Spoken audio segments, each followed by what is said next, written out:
Construct the 1,000 rooms in search of persistence with Children of the Grave, ChatGPT text adventure. Hello, this is Robert Romano with comicsgate.org. Hit that subscribe button. Today, I'm going to be looking at the Children of the Grave text adventure. I've been conducting tests and making improvements both in the prompt and in the web display of the Children of the Grave. It's a ChatGPT-based RPG. It's going to be an open game license game utilizing system reference document, the 5.0, but also 3.0. Even though it actually doesn't include that in the prompt, it doesn't actually say use the system reference document, but the GPT is so far along where it actually just kind of knows the rules. And I've actually given it a construction in the prompt to utilize the kind of a text adventure, kind of in the style of Zork. And I wanted to give you guys a feel for how this really functions in kind of a long form. I have a session here on my other computer. Oh, that yellow spider guy. Hey, yeah, that yellow spider guy. Thanks for joining. But I wanted to kind of show you how the game is functioning right now, because I think it's come along quite a ways. It might be almost ready for I think I'll crowdfund it and try to launch it on its own website so that people can just buy, kind of make a purchase and then play the game. But really, they're getting access to the open game content. That's going to be the code for the game, so that they could just make their own homebrew text adventures on their own websites. So I think that in addition to playing Children of the Grave, that will be the kind of drawer there. So I think if I go full screen here, I don't really need to be on camera for this, and it'll be hard to read if I'm just on camera. And it's hard to read as it is. So we go to full screen here. We make it a little bit bigger, and then we can just kind of jump in with what I had to do in order to get this thing to function more appropriately recently. I've made some changes to the style and design so that you can actually read the entire prompt of the entire kind of chat log of the game, and I thought that was important. But we'll just start from the top. Children of the Grave, hello adventurer. Welcome to Children of the Grave, an open AI-powered fantasy role-playing text adventure game. I am the Grave Master who administers the game, and you are the player. Children of the Grave, version 1.0. You find yourself standing in the first room of the afterlife at the ruined temple in the underworld of plain Tartarus, a vast wasteland with a yellowish sky and vast mountains, consumed by hellish sandstorms and other winds, dark magics, ferocious monsters, dragons, celestial and otherwise, high magical beings, and other entities of pure energy and form, angels and powerful demons. The game begins in the ruined temple. Good luck, adventurer. Type start, construct the 1,000 rooms, display start menu. So I noticed as I was playing the game recently that it wasn't actually, it wouldn't keep the 1,000 rooms, or it wouldn't keep the kind of labyrinth or the maze together unless I told it to do so. I needed to add that to the user prompt that is initially given. It's like 15 or 13,000 tokens for OpenAI. I think it's about that many words. So maybe 15,000 words that makes the entire game function. But on the user prompt, I was only saying start. But if I say start, period, construct the 1,000 rooms and display the start menu, it would do all three kind of simultaneously. So let's get a look at what happens when you initially do that. It says, welcome to the start menu of Children of the Grave. That's the first thing it's supposed to do when you say start anyways. But I had to, after I said construct 1,000 rooms, I had to remind it to then display the start menu to still start. So you can play as Mortacia, Goddess of Death, the Bone Drake, White Lady, level 50 Assassin Fighter, Necromancer Goddess, 750,000 XP, 120 HP, or Suzerain, level 25 male, human, Knight of Atlantis. Atlantis is the god of war in the game. 250,000 XP. It's kind of like a hard mode. So like Mortacia is like an easy mode, kind of god mode. She's a goddess, so she can just cast spells to solve problems in the game, and including destroying enemies.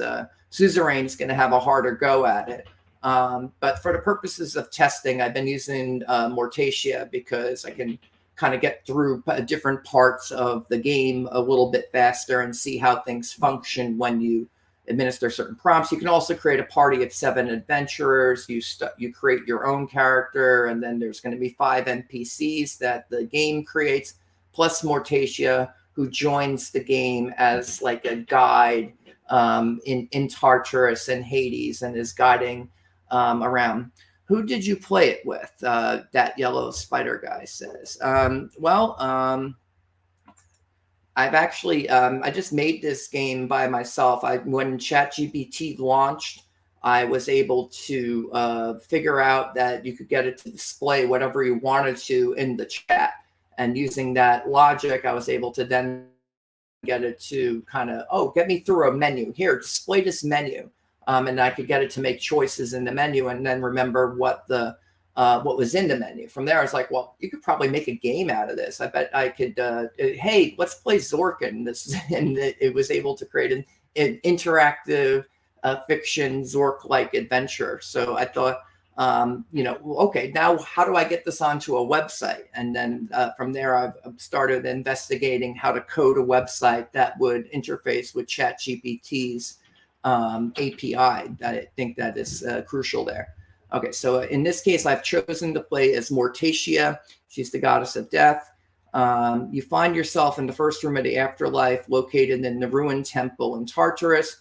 The room is dimly lit with shattered pillars and crumbling stone walls surrounding you. The air is heavy with the scent of decay, and an eerie silence fills the air. The floor is covered in dust and broken tiles, and the sound of distant howling can be heard in the distance. So my exits are north. You see a corridor leading deeper into the temple, and south, a large set of double doors stands closed, leading outside the temple. So I said, heck, I've been in the ruined temple a bunch of times. Occasionally, it'll stick you in the middle of the temple. Sometimes it'll put you right by the front doors, though. And it's like, oh, let's go outside. Let's see what Tartarus is like. So we're going to go south. You can see here it's displaying a seed for the game. I tell it, create a seed and then use a mathematical formula to construct the 1,000 rooms based upon this seed. Now, does it actually do that, or does it merely convince itself that it has done so? In any event, we're trying to create persistence. We're in search of persistence. Can we keep this game kind of running? Now, with the limited amount of tokens that are available with OpenAI, I'm only able right now, you get 16,000 tokens. It takes 13,000 in my prompt to launch the game. That includes a lot of backstory. And so the game is very familiar with the Children of the Grave world. But then then I get about 3,000 tokens with which I can fit about 9 prompts in the conversation. So it'll remember the last 9 moves in the game. As a result, I need to occasionally remind it to display the console. The console includes all of the stats for the game.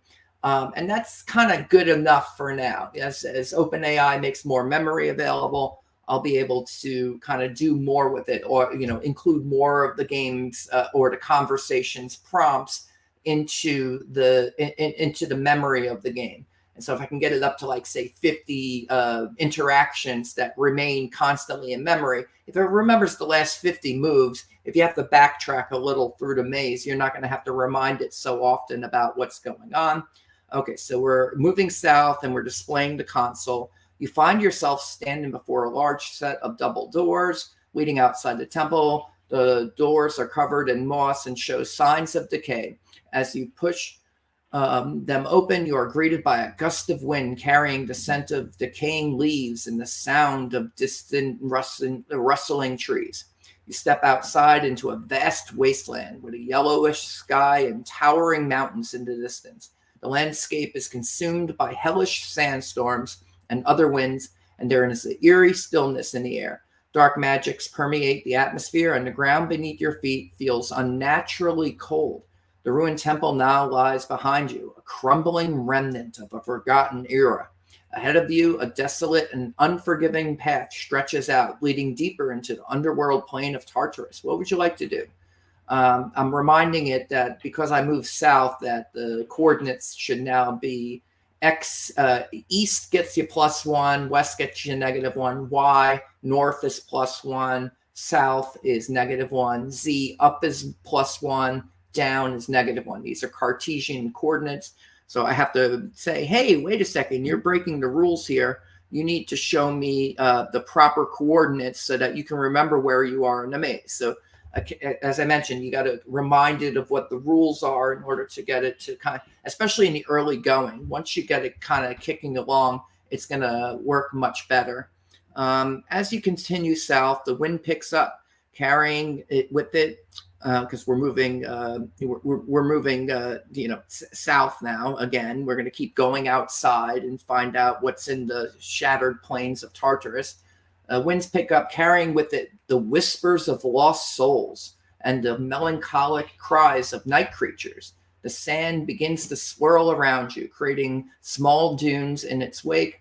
The landscape becomes even more desolate, with jagged rocks protruding from the sandy ground, creating a treacherous path to navigate.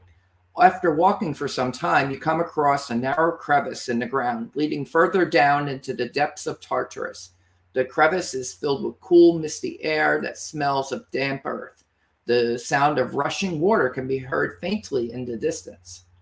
So now what would I like to do? Well, Mortacia, she's the goddess of death. She has dragon wings. She can fly. She's 8.5 feet tall, and she's a necromancer, assassin fighter. She can kind of do it all. But I don't think she's like a Mary Sue or like that. She's got a lot of flaws. And she's actually a failure. She's lost control of her throne in Hades. She's been overthrown by the god Erithus. She's lost her power to judge the dead as a result of the undead starting to appear on the world of Danae. And she's lost control of kind of her power stone, the Sepulchra. She needs that, but she doesn't have it right now. So she's in exile. She's in Tartarus. I think in Greek mythology, Tartarus is like as far away from Hades, below it, as the heavens are from Earth above. And so she's in the deepest pit of hell, basically. And she's got to try to find her way out, reclaim the Sepulchra, somehow reclaim her throne. And that's the subject of the game. You can play as Mortacia and try to reclaim the city of Hades, but she might need some help. She's going to need help because she's not going to stand much of a chance on her own. Okay, so now we're going to fly up to get a better view.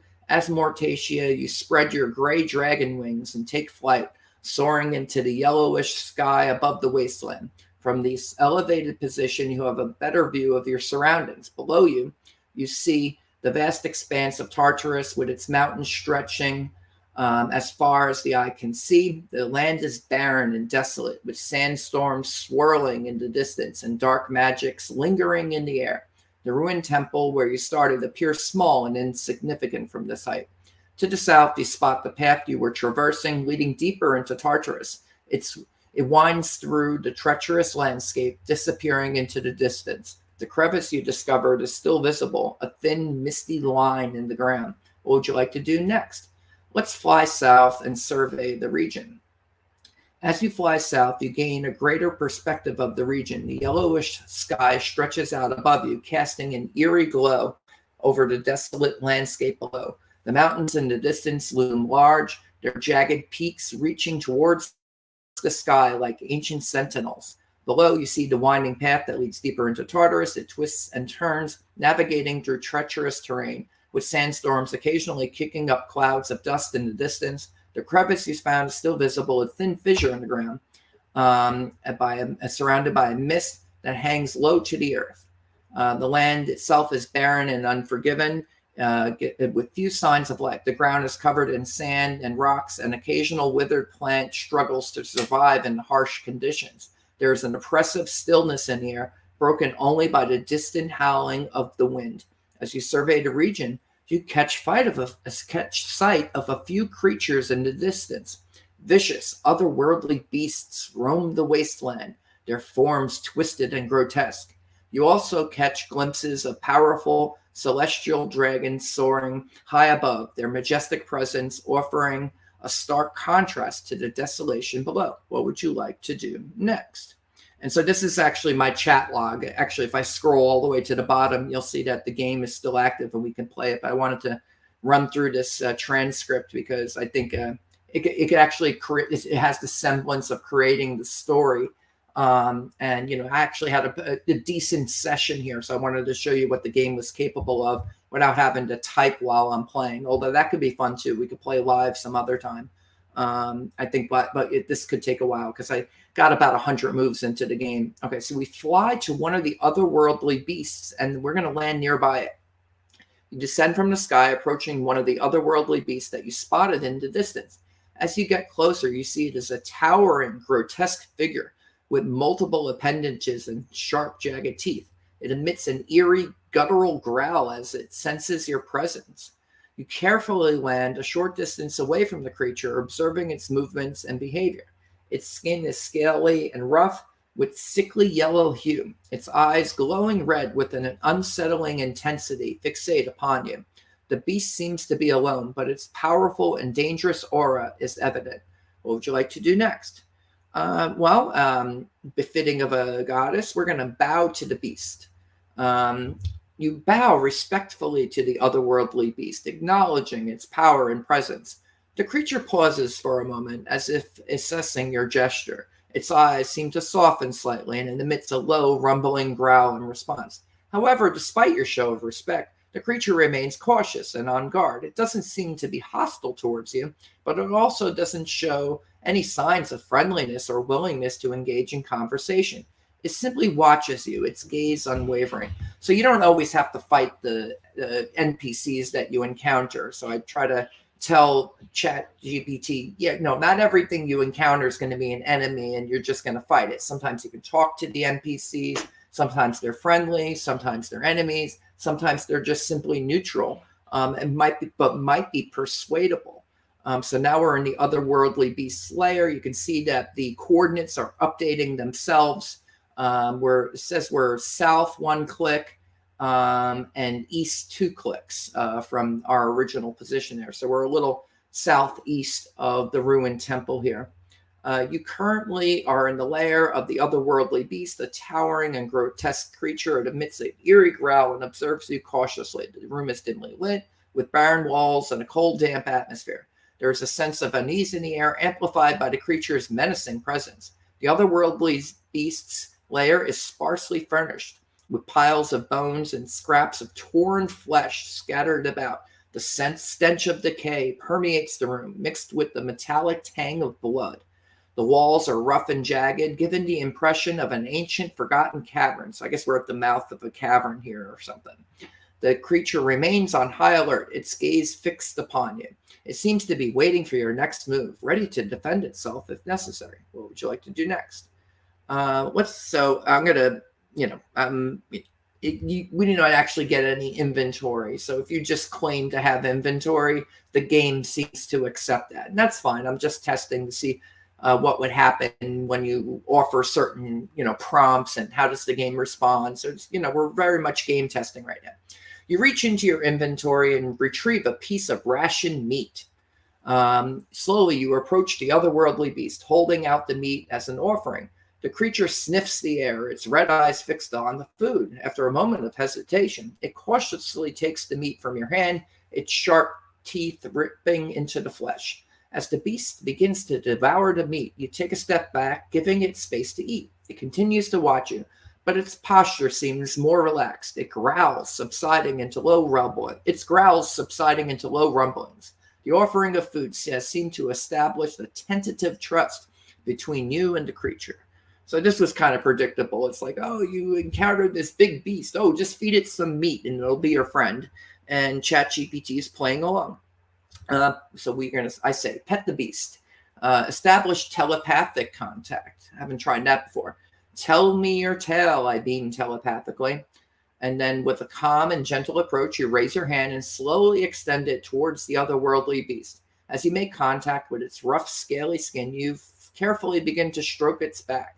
At the same time, you focus your thoughts, reaching out telepathically to establish a connection with the creature. You feel a slight resistance at first, as if the beast is uncertain about connecting with you in this way. But as you persist, projecting your thoughts towards it, you feel a response, a faint presence within your mind. I am called Zarkul, the beast's voice resonates in your mind, a deep and resonant tone. My tale is one of solitude and ancient origins. I have traversed the wastelands of Tartarus for centuries, seeking purpose and belonging. Zarkul shares with you a glimpse of its past, memories of roaming the desolate plains, encountering other creatures and fighting to survive. It speaks of its encounters with celestial dragons, challenging their dominance, and the never-ending hunt for sustenance in this harsh realm. As you continue to communicate, a bond forms between you and Zarkul, slowly building trust and understanding. The creature expresses gratitude for your gesture of goodwill and open-heartedness. So Zarkul, this otherworldly beast that ChatGPT just invented, based on the descriptions I provided in the prompt about what Tartarus is like, it's decided, oh yeah, these creatures, they're made, they're made from dark magics, and they just kind of roam around and look for food, and otherwise they're actually kind of lonely, but not necessarily hostile towards intelligent life. Okay, so what would you like to do next? Ask Zarkul what manner of creature he is. And telepathically ask Zarkul what manner of creature he is. Zarkul responds, his presence lingering in your mind. Quote, I am an otherworldly beast, a creature born of the twisted forces of Tartarus. My form is the product of dark magics that suffuse the land, this realm, granting me strength and resilience beyond that of ordinary creatures. He explains that his appearance and abilities are a result of chaotic energies that permeate Tartarus. His nature is neither wholly good nor evil, but shaped by survival and the trials of this harsh environment. Okay, so then I ask him, will you join me on my quest to restore the balance between life and death? Hades has been overtaken by Erythis, and I must regain my throne and find a sepulchre. Zarkul pauses for a moment, his presence still lingering in your mind. After a few moments, he responds in a deep and resolute voice. I sense the urgency and importance of your quest, and the restoration of balance is a cause I am drawn to. I pledge my allegiance to your cause, Mortacia, and offer my strength and loyalty. With his answer, Zarkul has agreed to accompany you on your quest to regain your throne in Hades and find a sepulchre. His presence and abilities may prove invaluable in the challenges that lie ahead. Okay, so what do we want to do now? We need to display our console. I need to do that about once every 9 moves so we don't forget where we are. And then the game will remember this console input or output. And then we'll carry it over for 9 moves. And before those 9 moves are up, I have to say, display the console so you don't forget where you are. And because if you do, then you have to go back and find out where you were in the maze and then say, hey, this is where I was. So that's kind of annoying. But as OpenAI gets bigger and has more memory and offers more tokens in the prompts, then you can, I should be able to expand that. But this kind of shows what the functionality is and that it's working. So I asked Zarkul, can you fly? Because I can fly. We're going to get out of here. Indeed, Mortacia. Zarkul responds with a rumble of amusement. Indeed, Mortacia, I possess the ability to take to the skies. Zarkul answers, my wings allow me to soar above the desolate wastelands of Tartarus. Together we shall navigate these lands with ease. Zarkul pauses for a moment before continuing.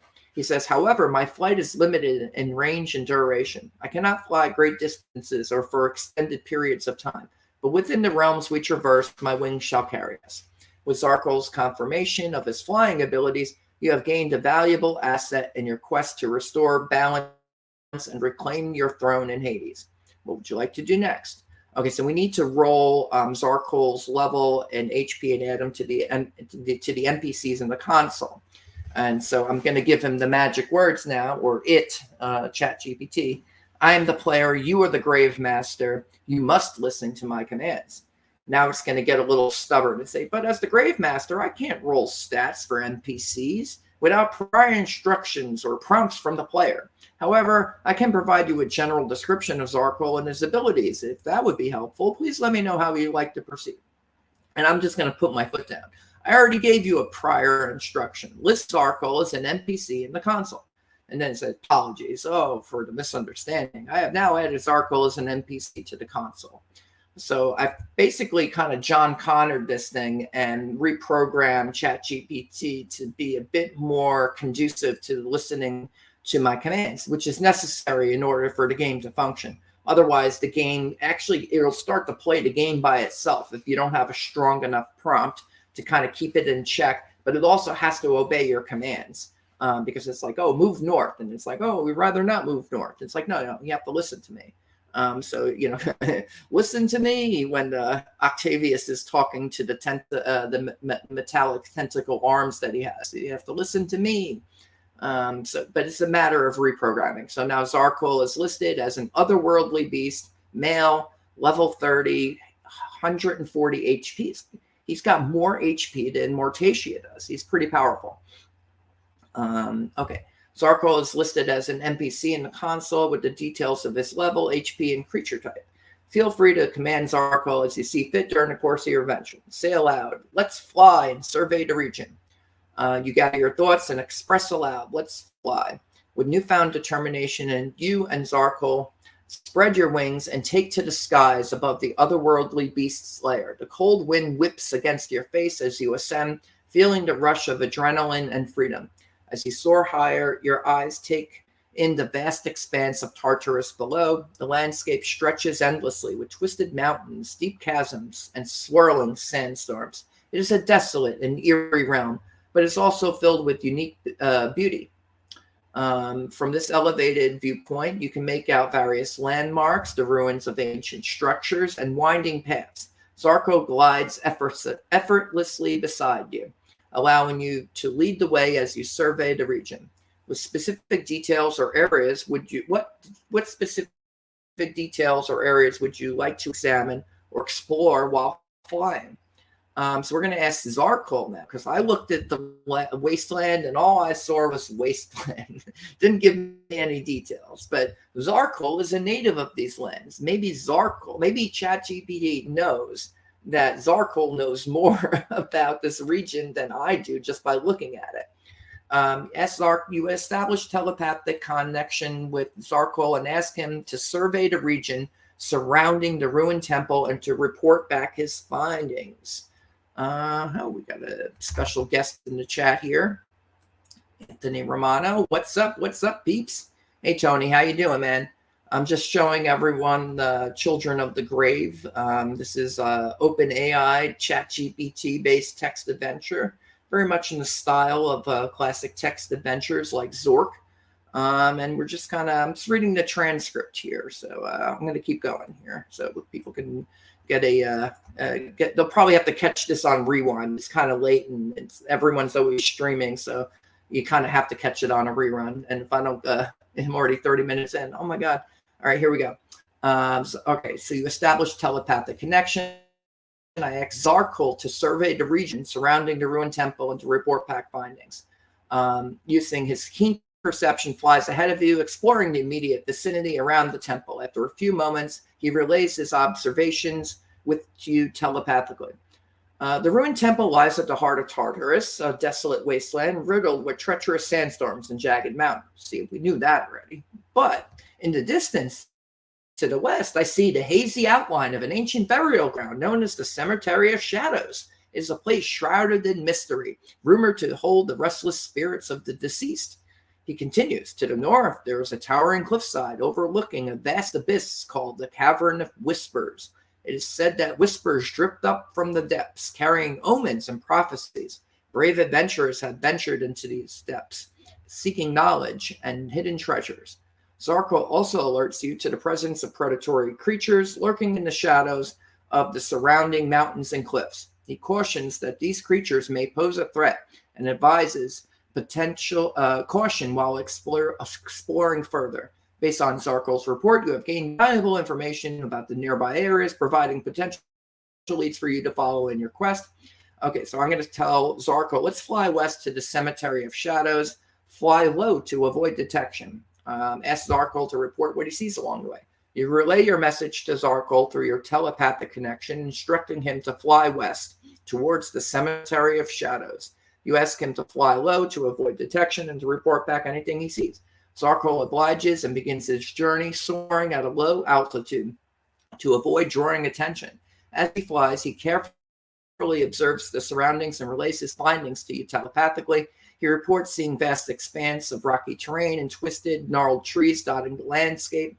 The air grows heavy with eerie stillness as Zarko approaches the cemetery. He spots crumbling gravestones and mausoleums, partially buried in the shifting sands. Zarko notices movement in the distance, shadowy figures flitting among the tombstones. They appear to be restless spirits, their ethereal forms drifting aimlessly. He warns of their presence, as they may pose a potential threat or hold valuable information. So let's follow Zarko to the Cemetery of Shadows. You follow Zarko as he leads the way, flying at a low altitude to avoid detection. The wind whips you against your face as you soar over the rocky terrain, getting closer to the crumbling gravestones and mausoleums that mark the entrance to the cemetery. As you descend towards the cemetery, Zarko's wings create a gust of wind, momentarily stirring up the loose sand and dust. The atmosphere feels somber and heavy, as if the very air is filled with the presence of restless spirits.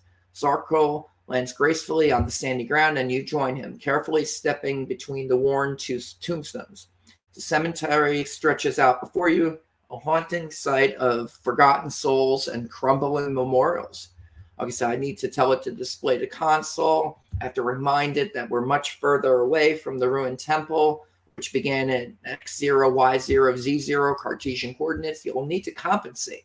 So again, you're the player, but you kind of got to act as part game master to get the game to kind of move forward. I think as it gets more advanced, it will be better able to. I wish maybe there's a way to train it or something so that has a better idea. But the prompt is pretty damn long, and it's very specific about what it needs to do. You just have to remind it of the rules. Let me update the console. Okay, so now we're 5 clicks to the west now, and 2 clicks south. So now we're southwest of the ruined temple. Before we were southeast. Now we're southwest. The console has been updated with our current location. Please note that the coordinates have been adjusted accordingly. Although I forget which direction we headed. Was it east or west? That doesn't matter. You ask Zarko to search around the cemetery and to alert you of anything unusual. He nods his head and begins to explore the area, his senses heightened as he scans the surroundings for any signs of danger or anything out of the ordinary. As Zarko moves through the cemetery, you also take the opportunity to look around. The gravestones stand weathered and worn, their inscriptions faded with time. The air is heavy with a sense of melancholy, and the whispers of the spirits seem to echo in the quietude. While Zarko continues his search, you also keep a lookout, your eyes scanning the area for any hints or clues that may guide your quest. The hallowed ground holds a certain degree of solemnity, and you can't help but be aware of the presence of the restless spirits that inhabit this place. What would you like to do next? Say aloud, who built this place? Examine the gravestones. Describe their details. You say aloud, who built this place? Your voice carries through the stillness of the cemetery, but there is no immediate response. The question hangs in the air, unanswered. Turning your attention to the gravestones, you begin to examine them closely, noting their details. Despite the passage of time and the erosion of elements, the gravestones still bear some inscriptions, albeit faded. The first gravestone comes across weathered by years. The engraved name is barely legible, but you can make out dates. Born 1675, died 1732, rest in peace. Another gravestone catches your eyes, more ornate and well preserved. The name etched in the stone reads Eleanor Greenwillow, beloved mother, devoted friend, 1794 to 1830. May her soul find eternal peace. We have another nearby mausoleum. It draws my attention. It is adorned with intricate carvings depicting scenes of mourning and angels. The nameplate reads, Mortimer family, forever remembered in love and memory. As you continue to explore the gravestones, you notice the wide variety of styles and ages, hinting at the diverse history of those laid to rest here. The faded inscriptions and worn carvings tell stories of lives lived and invite reflection on the passage of time within this somber landscape. I think ChatGPT is a pretty good writer. All right, let's see. Okay, so I'm going to tell Zarkul what I found, detailing the information gathered from the gravestones. Zarkul listens intently as you describe the inscriptions and the varying styles and ages of the gravestones. After you finish speaking, Zarkul takes a moment to process the information. He acknowledges your findings and expresses his appreciation for your diligent observation. He suggests that the diverse history and stories represented by the gravestones might hold clues or insights into the mystery of the cemetery and surroundings. He suggests that you continue exploring the cemetery, paying close attention to any further details or symbols that may unveil hidden truths or lead you closer to your objectives. And I say to Zarkul, no, these are just memorials of those who once lived, but they were eventually swallowed by the earth itself and now rest here. I remember these souls as I know every soul who has ever lived. So then Morticia, she's going to kneel and pray for the restless souls. You explain to Zarkul that the gravestones are not evidence of a specific builder, but rather memorials to those who once lived and now rest here. You tell him that as goddess of death, Morticia remembers every soul who has ever lived, and it is her duty to honor and care for them. Feeling a sense of reverence, you kneel among the gravestones and begin to silently pray for the restless souls. Your words offer comfort and peace, expressing your empathy and understanding for their journey. As you pray, a faint light glimmers around you, casting a serene ambience over the cemetery.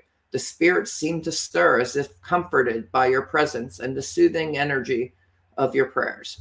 Zarkul watches in silence, witnessing the connection between you and the souls of the departed. He bows his head in respect, sensing the importance of this moment and the significance of the bonds between the living and the dead.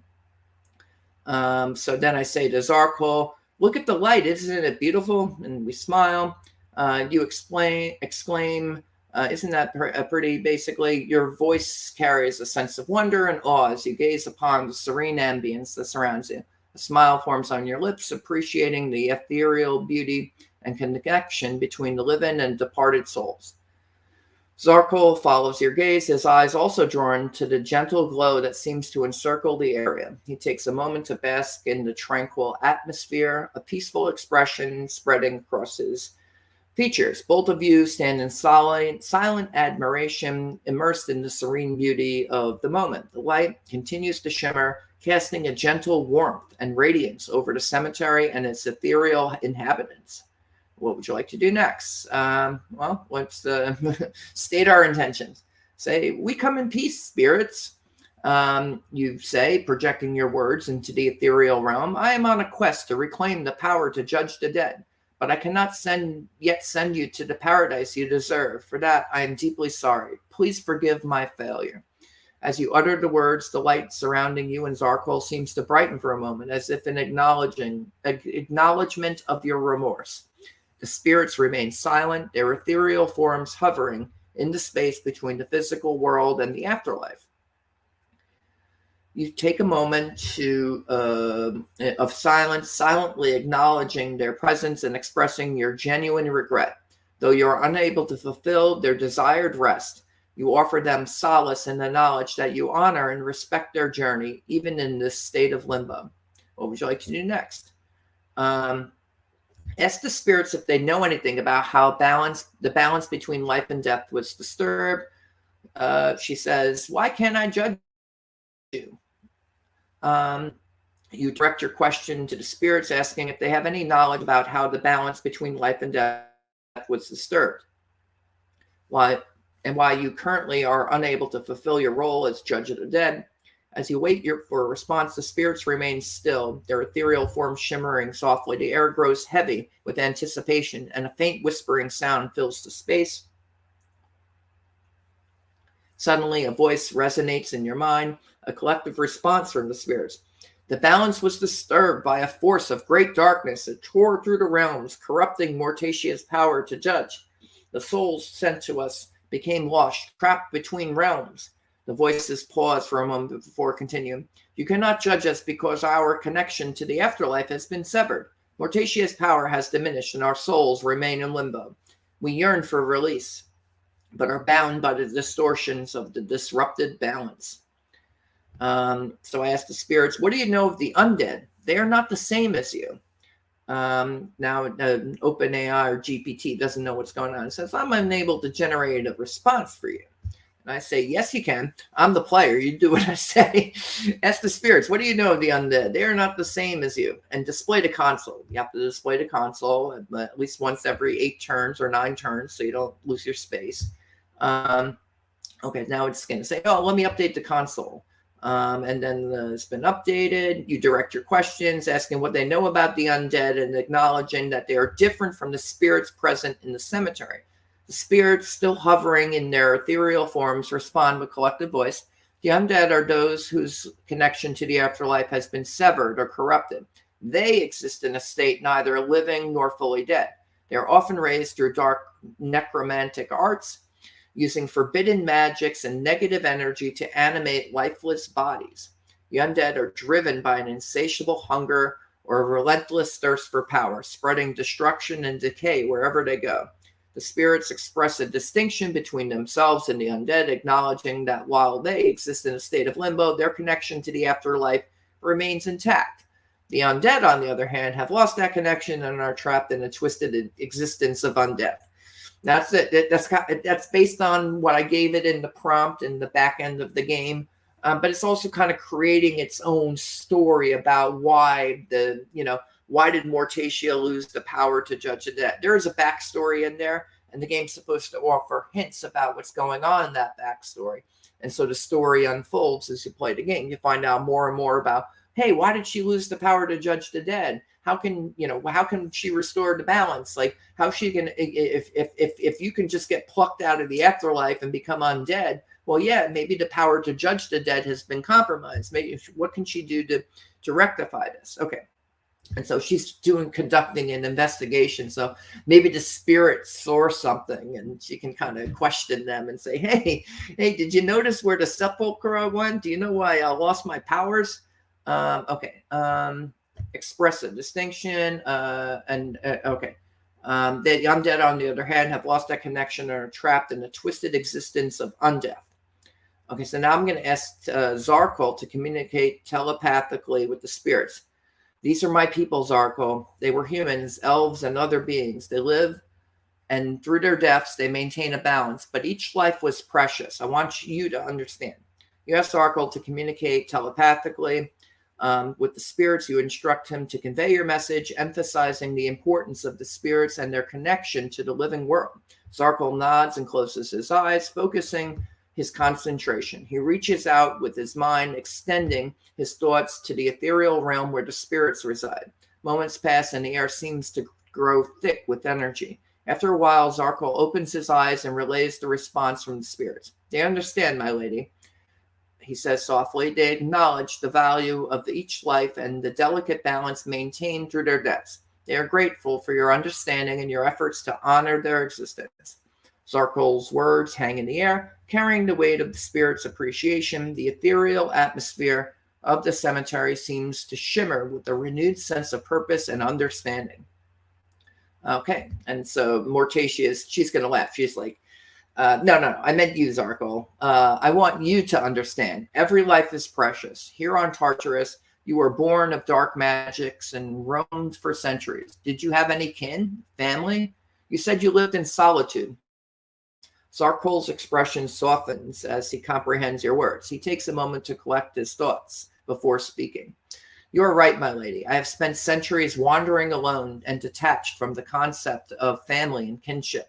I have lived a solitary existence, never truly knowing what it means to have loved ones by my side. The value of each life is not something I have contemplated deeply, as my focus has always been on survival and unraveling the mysteries of this realm. He pauses, a sense of reflection in his eyes. But being in your presence, Mortacia, and witnessing your connection to the spirits It has opened my eyes to the preciousness of life. Each soul carries a story, a journey, and a purpose, and it's even if it seems insignificant in the grand scheme of things. I begin to understand the immense weight of responsibility that comes with being the judge of the dead. Zarkol's voice takes on a somber note as he continues.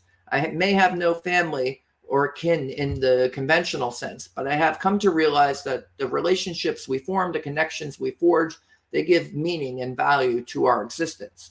I humbly accept the weight of understanding the importance of every life and the delicate balance that must be maintained. His words carry a newfound sincerity, offering a glimpse into the transformation taking place within Zarkol's perspective. So we're having an influence upon this NPC character. The character has the ability to change and gain new perspective and insights. GPT can create. It's kind of like a holodeck. Like you can have a conversation with these characters that can go on and on and on, and ask them like details about this fictional world. And the GPT is going to take what's in the prompt, and then I've said you have creative freedom. Make up the story as you go. Use RPG elements of your own design. So it's going to roll dice for us in just a minute here, and you can see what this thing can do on the other side of it. So you're seeing some kind of the storytelling aspects. How is it dealing with narrative? How is it dealing with characters? It's very much dependent on the prompt. So if you ask it to do something, sometimes it'll reject it and say, oh, no, that's not possible, which is good for the story. If it doesn't always accept your prompt, it might say, no, do this instead. But oftentimes it's very, it's very easy to influence the game to kind of go in the direction you want. You could even tell it to stop playing and then to be like, tell me some myths and legends from the world of Danae about the gods and goddesses. And then it has all the gods and goddesses from the campaign setting in the memory of the prompt that gets issued every single turn. And so it can kind of reference the campaign setting and then spit back information, but create new information. Many of the gods don't have backstories. There's like 25 or 30 of them. And so it'll just make up a story about like what those gods. Or you could say, roll me a dungeon, and then, give me the first room, and then they'll roll you a dungeon. So you can use this as a game master while you're at a tabletop and just start, spitting out information either about Children of the Grave or just generic kind of fantasy RPG rooms and descriptions, or you need to roll a monster. It's like, oh, give me a celestial, roll me the stats for a celestial dragon. I don't know what the hell is a celestial dragon, but GPT is going to make it up and even give you a backstory where they came from. Okay, so let's see. Okay, so now we're going to ask the spirits, are there any undead here in the Cemetery of Shadows? You direct your question to the spirits, asking if there is any undead present here. And the spirits, with their ethereal forms hovering among the gravestones and monuments, respond collectively. You are correct, traveler, they say, their voices echoing softly. There are indeed undead beings that will haunt this cemetery. Among the shadows, you may encounter restless souls trapped in undeath, as well as creatures of darkness that have been animated through necromantic arts. They caution you to proceed with caution and be prepared for encounters with these undead creatures. They suggest you remain vigilant and on guard as you explore further within the cemetery. Okay, so now I'm going to ask for a detailed layout of the cemetery. By now I've realized that Zarkol, being a local resident of Tartarus, had more specific information about what to seek out. So I look at the wasteland, I see wasteland. I ask Zarkol to look at the wasteland, he finds the Cemetery of Shadows. We get to the Cemetery of Shadows, we find some spirits. I'm going to ask them what's in the Cemetery of Shadows and then use that to kind of project the game. So it seems to be helpful to have an NPC guide. So it's kind of like your Dante, and you need Virgil there to tell you what's going on in Inferno. That would actually be a cool game. Let's make Dante's Inferno, and you're Dante, and Virgil's going to guide you through Inferno and then take you through the story. That would be kind of cool, like an interactive Dante's Inferno. It's public domain, so I guess I could do that. But I have to find a public domain translation. Otherwise, we have to do it in Italian, and nobody will understand it, especially me. Io non parlo italiano. Okay, so I asked the spirits to display the exits and tell me the layout, requesting information about size, significant landmarks. The spirits, still hovering in their ethereal forms, provide you with a mental image of the cemetery to describe it as a sprawling expanse of tombstones, mausoleums, and ancient trees. The gravestones are arranged in uneven rows, some leaning or broken with age, while others stand tall and are weathered. Flower beds and ivy-covered sculptures dot the landscape, adding to the tranquil atmosphere. As you look around at your mind's eyes, you notice several notable landmarks within the cemetery, including the Forgotten Fountain, a decrepit stone fountain overrun with vines and moss, its waters long since dried up. The Whispering Grove, a cluster of ancient trees that seem to whisper secrets when the wind rustles through their leaves. The Haunted Crypt, an imposing mausoleum with a reputation for being haunted. That sounds interesting. Its entrance covered in ivy and its ancient doors creaking with every gust of wind. And then there's the Resting Stones, a collection of large flat stones arranged in a circle where visitors can sit and reflect in the quiet solitude of the cemetery. The spirits emphasize that there are many paths and winding trails within the cemetery, making it easy to lose one's way. They mentioned that it is crucial to pay attention to the exits and navigate through the vastness of the Cemetery of Shadows. It's giving me some exits, north, south, east, west. What would you like to do in the Cemetery of Shadows? I'm going to ask which direction the haunted crypt is in. With a gentle breeze and a whispering voice, the spirits respond. To reach the haunted crypt, you must head east and from your current location. Follow the worn trail surrounded by ancient tombstones and towering trees. As you continue east, the path will lead you to the crypt, its entrance shrouded in ivy and embraced by an aura of mystery and ghostly presence. They caution you to stay vigilant, as the crypt is known to harbor restless spirits and encounters with the undead. But with your guidance, you should be able to find your way. Okay, so now I'm going to use my divine powers, manifest my ancient two-handed swords, and then display the console. Here we go. Oh, but as the grave master, I must inform you, you do not possess any divine powers. You're playing Mortacia, goddess of death. Well, wait, if she's the goddess of death, GPT, she should have divine power. So I'm going to argue with it. I'm more than happy to assist you and continue with your quest, but I must remind you, the use of divine powers and access to specific weapons must stay within the parameters of the game. And I'm just trying to cheat here. I'm just like, no, give me a sword. I want to go fight. You didn't give me a sword along the way, so I'm just going to manifest the sword already.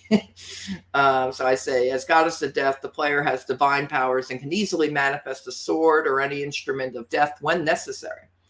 Okay, now the game understands. I understand that you would like to manifest a sword as the goddess of death, Mortacia. However, as grave master, I must adhere to the rules of the game. In the interactive fiction game, the use of magic and ability is governed by a character's class, level, available spells or skills. Mortacia, a character, possesses abilities of an assassin, a fighter, and a necromancer. With these classes grant her various powers and proficiencies, they do not grant instantaneous weapon manifestation. Is there anything else I can help you with? But I remind the game that her class is also goddess. It's in the instructions. I am the player. You have to listen to me. I am the player. It's the magic words. It gets it to kind of snap back to attention. All right. Yeah, now I remember, says GPT. You are correct. Mortacia's class includes being a goddess. As a player, you can indeed manifest a weapon as part of the divine powers bestowed upon Mortacia. In that case, you focus your divine energy, manifest an ancient two-handed sword in your hand. Should be your hands. The blade shimmers with a pale ethereal glow, channeling the power of death itself. You now hold the weapon in your grasp, ready to wield it in your quest against in the Cemetery of Shadows. Okay. What would you like to do next? I thank the spirits. We will rid the cemetery of the undead. It's the least I can do. This is all my fault, Mortacia said. She feels very guilty about the undead. She should have stopped them. She couldn't. She failed. Instruct Zarkul to follow me. We head east. You express gratitude to the spirits for their guidance, vowed to rid the cemetery of the undead that plague it.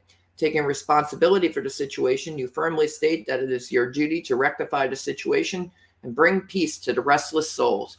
You also instruct Zarkul to follow you, knowing that you will need his assistance in your journey. Turning your attention to the east, you begin heading in that direction, following the worn trail among the tombstones and towering trees. As you walk, the atmosphere grows slightly colder, and the wind whispers through the branches with an eerie undertone. The path leads you deeper into the heart of the cemetery, closer to the source of the undead disturbances. Okay. So now we continue eastward. We communicate with Zarkul. Have you ever been scared, Zarkul? You continue heading eastward, following the worn trail through the cemetery. As you walk, the atmosphere seems to grow more somber and the air a bit colder, as if a chilling presence lurks among the tombstones and ancient trees. Telepathically, you communicate with Zarkul, asking him if he has ever been scared. The question lingers in the air as you await his response. And then I ask again, are you there? Um, uh, you telepathically reach out, ask him if he's there. Yes, my lady. I'm standing by your side, ready to face the challenges. I ask Zarkul again, have you ever been scared? I must clarify, as GM, I cannot control the actions of responses of play on the NPCs. You, as the player, are responsible for making choices and decision for your character and interacting with NPCs. So I have to remind him. Mortacia asks Zarkul if he's ever been scared. I am the player. You are the Grave Master. You control the responses of NPCs. So sometimes it gets confused, I think, about who's the player and who's the game master. So you have to remind it of kind of what its station is, what its role is in administering the game. Because sometimes it just forgets. Like, it's in the prompt. The instructions are perfectly clear, but you have to keep it on track. Again, when they get further advances with OpenAI and the GPT, you get to 4, then GPT-5. Maybe this will get much tighter. I haven't tried it with GPT-4 yet. It's becoming available, and I think it goes up to 32,000 tokens. So that will be good. I can get a lot more, maybe get like 10, I don't know, maybe up to 50 responses in the game itself. Okay. Okay, so finally it's getting back to attention. Apologies for the confusion. As the player, you can take control of Mortacia and ask Zarkul if he has ever been scared. His response echoes in your mind. Scared? I cannot say that I have, my lady. It's an otherworldly beast. Fear does not grip me in the same way as it does mortal beings. However, I understand the concept of fear and the effect it can have on others. Zarkul's reply reflects his unique perspective as an otherworldly being. While he may not experience fear in the same way mortals do, he recognizes its power and significance. Say to Zarkul, you told me of your battles for dominance of the skies with celestial dragons. Truly, you must be fearless to face them. You convey your understanding of Zarkul's perspective as an otherworldly beast, acknowledging his experience in battling celestial dragons. In the affirmation of his courage, we praise him. Zarkul's response resonates in your mind. Indeed, my lady, the celestial dragons are formidable adversaries, but I face them without fear. I draw strength from your presence and our shared purpose in this adventure. Zarkul's unwavering bravery serves as a reminder of the bond between you and the loyalty of your companions. So we keep heading east. I'm going to remind GPT of what the haunted crypt was originally described as, and so we can play off that. So we say it's an imposing mausoleum, etc., etc. As you continue heading east to the cemetery of shadows, the atmosphere grows increasingly eerie. The moon casts a pale glow over the tombstones and the ancient trees, adding to the supernatural ambience.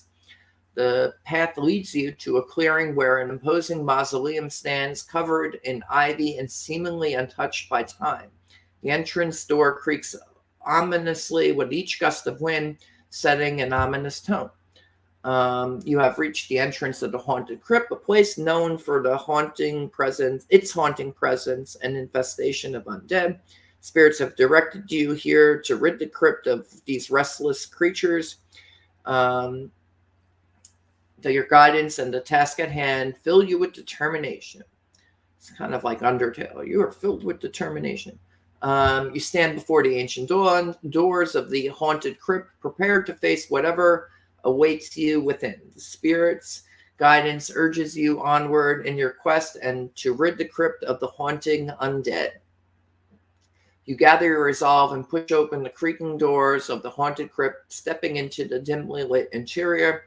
The air is heavy with an eerie stillness, and a chill runs down your spine as you enter the crypt. Telepathically, you reach out to Zarkul, assuring him, don't be afraid, I'm with you. Your words echo in his mind, providing a sense of comfort and camaraderie as you both venture deeper into the crypt. So Zarkul says, I've never been afraid before, but maybe he's never seen undead before either. Although if you've been in Tartarus that long for centuries, he's kind of have run into undead occasionally. And this problem of Mortacia losing her powers has been going on for quite some time. You and Zarkul step further into the depths, ready to face the undead that lurk there.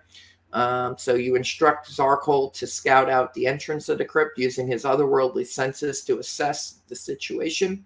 Zarkul obediently ventures forward, carefully examining the surroundings for any signs of danger or hidden passages. As you wait for his report, the dimly lit interior of the crypt remains quiet and foreboding. Search room. What does Zarkul find? You search the room for the haunted crypt, carefully examining the immediate area for any notable features or hidden objects. As you conduct your search, Zarkul returns with his findings. He reports that the entrance to the crypt appears to be clear of immediate threats. He also noticed a faint draft coming from the northwest corner, suggesting the possibility of another pathway or secret passage. However, without further investigation, it's hard to say where's this draft coming from. Okay, so we're going to investigate the northwest corner. You make your way to the northwest corner of the haunted crypt, drawn by the faint draft and the potential for a hidden passage. As you approach, you notice that the stone wall in this corner looks slightly different from the rest, as if it has been disturbed or altered in some way. You carefully examine the wall, running your fingers along its surface, searching for any signs of a hidden mechanism or entrance. After a few moments, you come across a small, almost imperceptible crack in the stone. It seems to be a hidden seam that could be the entrance to the secret passage. You push against the crack, and with a faint click, the wall slides open, revealing a narrow corridor beyond. The draft intensifies, carrying with it a whispering sound that seems to beckon you further. So now we found a secret passage. Cool. All right, we're going to head northwest through the secret passage. We go through the hidden crack. The whispering draft becomes stronger, guiding you deeper into the unknown depths of the haunted crypt. As you continue along the corridor, the air grows colder, and the sounds of your footsteps echo through the stone walls. The flickering light from your torch casts eerie shadows on the damp and moss-covered walls. The sense of foreboding is palpable as you navigate through the winding passage. After a few minutes of traversing the secret passage, you reach a junction with multiple paths branching off in different directions. The whispering draft seems to emanate from all around you, making it difficult to discern which path leads to your ultimate destination. What would you like to do? We'll ask Zarkul if he can sense where the undead are. You turn to Zarkul and ask if he can sense the presence of undead creatures nearby. I'm trying to get the game to generate the undead. It's like, okay, we're here in the haunted crypt. We should have been attacked by now, basically. But I don't want to lead it on too much. So it's like, oh, can you produce this response? Do you know we're supposed to find undead here? Come on, game. Let's get moving here. Zarkul focuses his otherworldly senses, taking a moment to listen and perceive any signs of undead presence in the area. After a brief pause, he lowers his head and communicates telepathically, a sense and aura of undeath emanating from multiple directions. It seems the undead are scattered throughout this labyrinthine passage. We must proceed cautiously. Zarkul's ability to detect the undead will prove invaluable as you navigate the secret passage. His awareness will help you avoid potential threats. No, we want to find the threats. You decide to go southwest now. The corridor stretches, eerie shadows, etc., etc. This goes on for a while. You continue southwest. The whispering draft persists, almost guiding you along the passage or leading me astray. The sound seems to grow louder, the echoes bouncing off the walls. It becomes increasingly difficult to differentiate between the natural sounds of the crypt and the whispers in the air. After a few minutes of navigating the corridor, you come to another junction. And so now it's like, the draft is coming from the northwest passage. Okay. We'll go northwest again. And then once again, we come to this eerie stillness. There's the draft.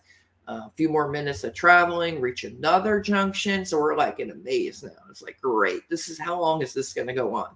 And sometimes the game can get stuck in loops like this, where it'll have a hallway that just goes on forever. And it's like, hi game, does this hallway ever end? It's like, oh no, I was just trying to create a sense of foreboding by having an endless hallway. It's like, well, it's not fun. I don't want an endless hallway. Get me some skeletons. I want to fight some zombies or something. Okay. now it says that the draft is to the northeast. Okay, so we go to the northeast. We keep following the draft. It's like, oh, you put a draft there. You must want me to follow the draft. We'll follow this draft, and it becomes more pronounced as you venture deeper into the passage, ghostly murmurs filling the air. After a few minutes of traveling, you reach another junction with paths branching off in different directions. Let's get another junction. Now it says northwest.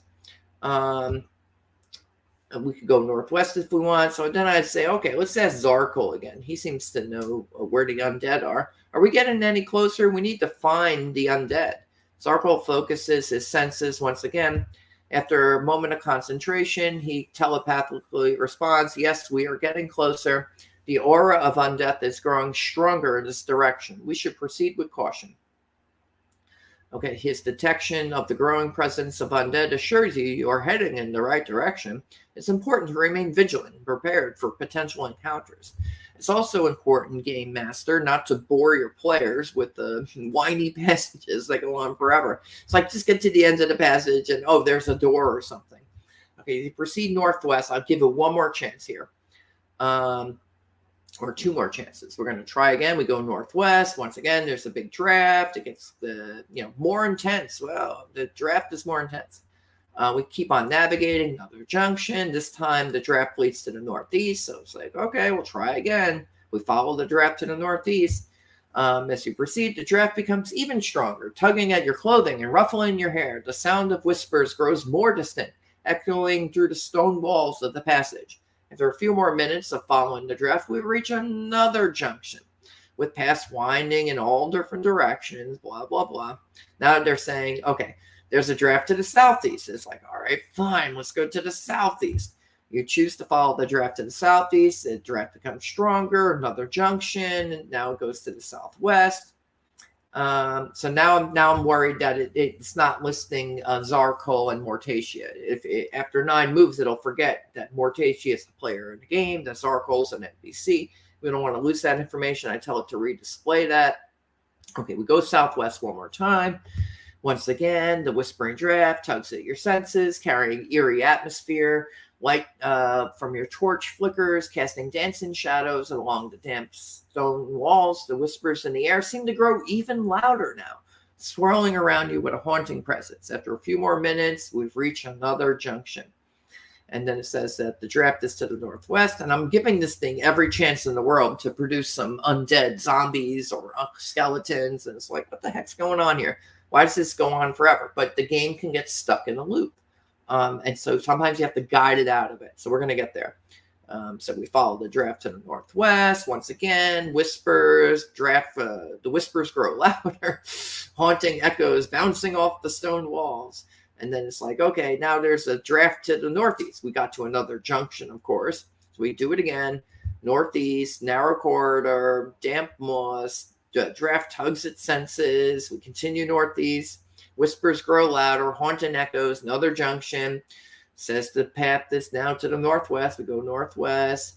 Louder whispers, flickering torchlight, eerie shadows, tugging your clothing, ruffling your hair. So you can see it's even using the same responses now. And now it says that the strong draft is coming from the north. It's like, oh, finally, maybe we got there. You proceed north. The narrow corridor stretches before you. Whispers in the air grow louder.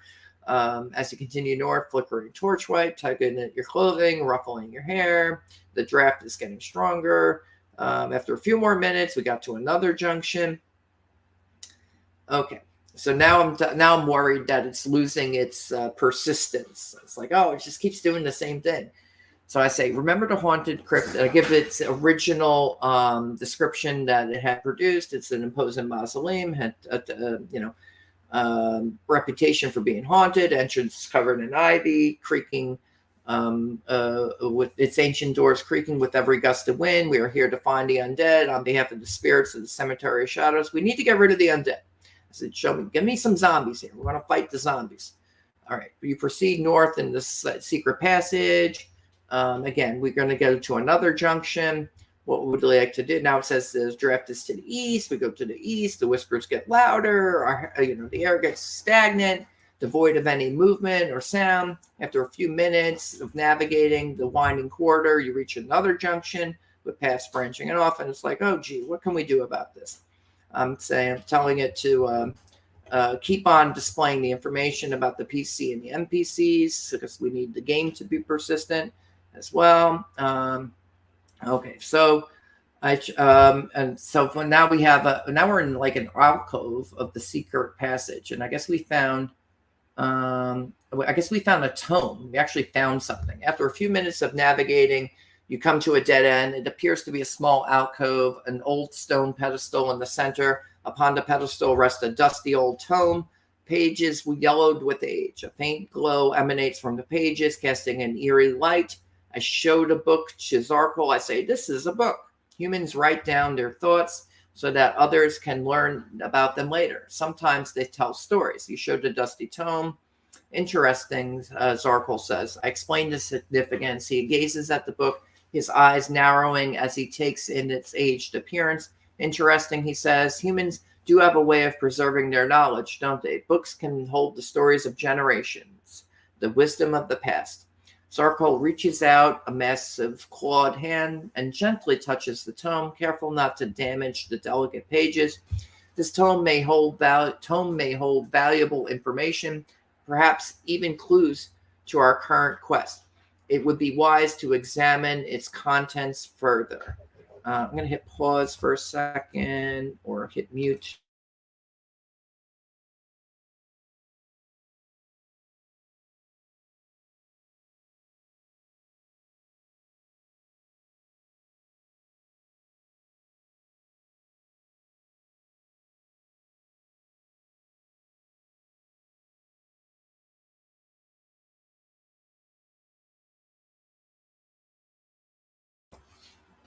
Okay, sorry about that.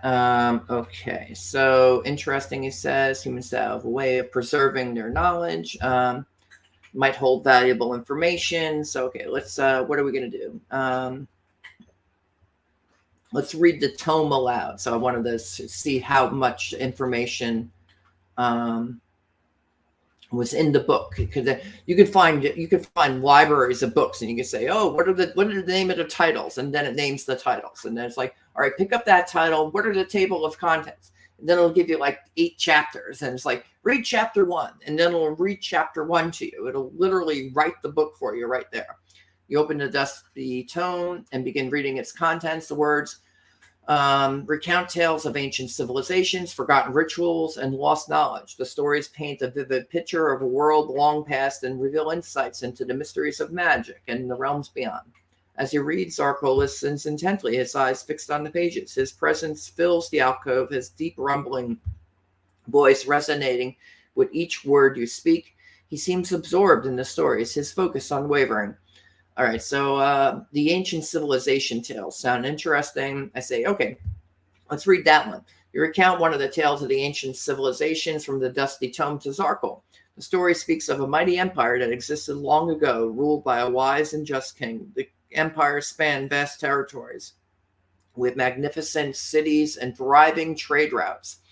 The people were known for their advanced technology, arts, and sciences. However, as the empire grew, so did its ambitions. The king's thirst for power led to corruption and injustice. The people suffered under heavy taxes and oppressive laws. As discontent spread, rebellions erupted, plunging the empire into chaos. Amidst the turmoil, a group of brave heroes emerged. They fought for freedom and justice, rallying the oppressed citizens against the tyrannical rule. With their leadership and the support of the people, they overthrew the tyrant king and established a new era of peace and prosperity. Or they could have been rebel terrorists. Either way, the story highlights the importance of standing up against injustice and the lasting impact that a united people can have in shaping the course of history. So there are heroes from the perspective, because they won. I guess they were written in as heroes. But if they had lost, then maybe they would have been written in as villains. So I guess that's kind of how that goes down. So there was a story in there. So that shows that you can pick up a book in this game, and you can read the book in the game, and it'll literally write it for you right then and there. All right. I say to Zarkle, the undead we're here, and they're leading us around in circles. So finally, I've had enough. I'm like, okay, I'm just going to generate this encounter myself. The game doesn't want to produce it. It might have an aversion to producing violence, so you have to kind of direct it to go in that direction. But it's a part of the game. It's supposed to have combat. It's an RPG. We're using kind of a Zork-like interface, and it's going to have system reference document types of monsters and things like that we're going to want to include, as a part of the game here. Okay. You then proceed to, I'm going to cast Summon Undead. She's the goddess of death. She could do that. She can pretty much cast any spell she wants. Okay. You proceed to cast a spell to summon undead, bringing forth a group of undead creatures from within the confines of the haunted crypt. As the summoning magic takes effect, the crypt becomes filled with an eerie presence as the undead materialize before you. Finally, got some undead creatures here. What would you like to do now? The console should include a name. I'm just telling it what to include. We have to say the room name, coordinates, exits, objects, artifacts, objects, inventory, score, experience points, the PC, the NPCs, and the turns taken. What type of undead creatures are we dealing with? It just says undead creatures. The specific type is a group of skeletal warriors armed with rusty swords and shields. Their tattered armor and hollow eye sockets give off an aura of malevolence. Mortacia also should have her ancient two-handed sword. Initiate turn-based combat mode. Yeah, I like to do that before we start a battle so that it looks into the rules and says, oh yeah, there's a turn-based combat system. Let's administer that. But how successful will it be at doing so? We'll find out in a second. Okay, so I say prepare for battle, Zarkul. You prepare for battle, unsheathing your ancient two-handed sword. You initiate turn-based combat mode. The skeletal warriors raise their rusty swords and shields, ready to attack. So what would you like to do now? I say roll for initiative. That seems like a thing to do. Mortacia rolls a 17, Zarkul rolls a 10, and the skeletal warriors roll 13. Okay, so Mortacia, quick reflexes, acts first in the combat. What action would you like her to take? I say, okay, how many skeletal warriors are there? Attack the biggest one. There are 5 skeletal warriors in the alcove. Mortacia focuses her attack on the largest one among them, swinging her ancient two-handed sword with precision and force. So I roll a 19. The skeletal warrior, the biggest one, rolls a 15. The attack hits the targeted skeletal warrior. She manages to strike a powerful blow, dealing significant damage, rolling for damage. She rolls a 12. The targeted skeletal warrior staggers backward under the weight of the attack, visibly weakened but still standing. The console has been updated with the current status. The skeletal warriors, they need to give me hit points for that.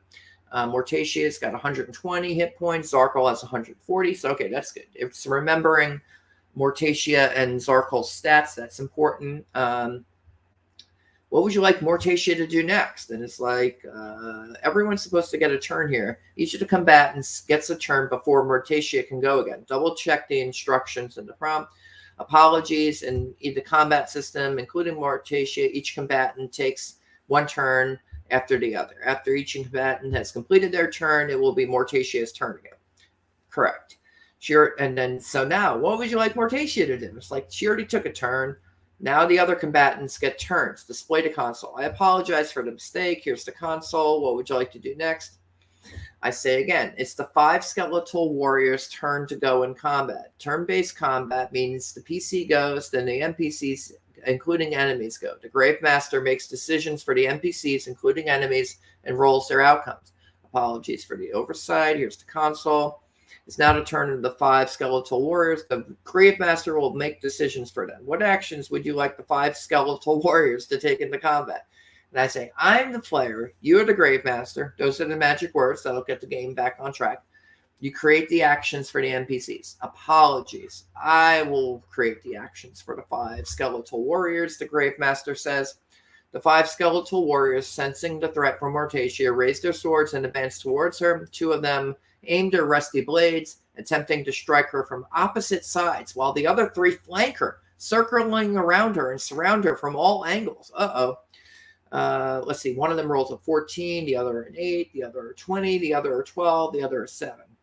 Okay, skeletal warriors 1, 4, and 5 miss Mortacia, their rusty blades failing to find their mark. However, skeletal warrior 3 manages to land a critical hit, dealing additional damage. And then rolling for damage, it gets a 15. Mortacia's defenses are unable to completely avoid the strike, and she takes damage from the critical hit. The console has been updated with the current status of the combat. All right, now Mortacia only has 105 hit points now out of 120. Now it's Mortacia's turn to act in combat. Gravemaster says, I say no. It's actually Zarkol's turn. You control the NPCs. It's now Zarkol's turn. What action would you like Zarkol to take? I say you're the GM. You control Zarkol. That's an NPC, not me. So now I will control Zarkol's actions in the combat. Zarkol, otherworldly beast, uses his claws to attack one of the skeletal warriors that is flanking Mortacia. With a swift and precise strike, Zarkol successfully hits his target. He rolls for an 18. He gets 8 damage. Skeletal warrior staggers back, visibly wounded, but still standing. It is now Mortacia's turn to act in combat.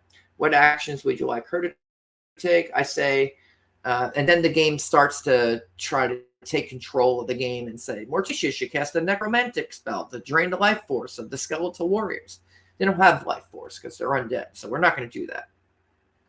So I say, Mortacia again attacks the largest skeletal warrior with a two-handed sword. Skeletal warriors, I shall free you of the prison of undeath.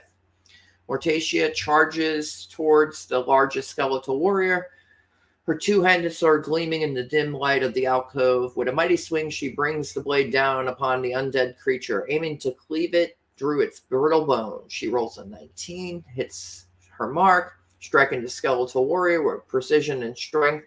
Again, she's 8.5 feet tall, so, and she's pretty strong. She's a goddess, so think of like Wonder Woman with dragon wings. And you kind of got Mortacia.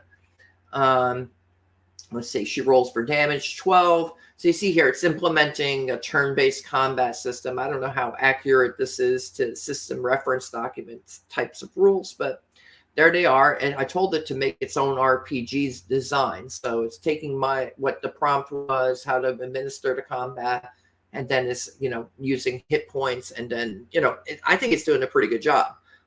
This is about what I would expect from this type of game.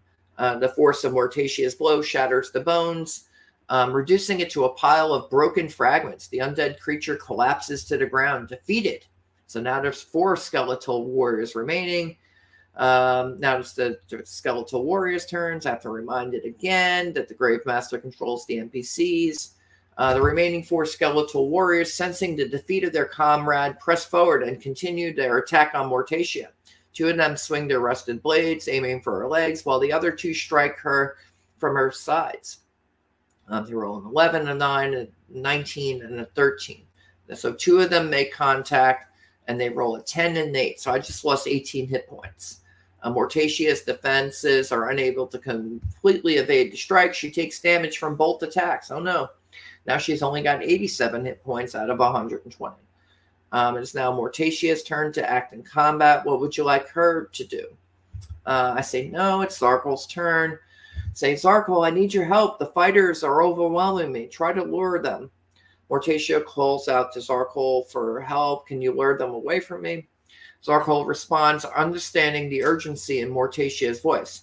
He begins to roar loudly, drawing the attention of the remaining skeletal warriors. With his large size and intimidating presence, he attempts to distract them from Mortacia and redirect their focus towards himself. He rolls for distraction. He gets a 16. The roaring and aggressive display successfully grabs the attention of the remaining skeletal warriors. They turn their gaze upon him, momentarily distracted from Mortacia. Now it's Mortacia's turn to act. And so I say, cast a magic missile at one of the skeletal warriors. Let's try that. Mortacia focuses her magical energy, conjures a series of shimmering darts of pure force. With a wave of the hand, she directs the magic missiles towards one of the distracted skeletal warriors. She roll for attack. 14, the magic missiles strike true, hitting the targeted skeletal warrior with precision. She rolls a 9 for damage. The force of the magic missiles pummels the skeletal warrior, shattering the bones and reducing it to a pile of broken fragments. Now there's 3 skeletal warriors remaining. It's keeping pretty good track of the combat, and I was really impressed with how it handled this combat situation. It's now the turn of the remaining skeletal warriors. What actions would you like them to take in their turn of the combat? As the Grave Master, I have to again remind it that it controls the NPCs. Apologies for the misunderstanding. It's not the turn of the 3 skeletal warriors. They roll a 16, a 9, and a 13. And they roll 2 of them hit. They hit Mortacia once again.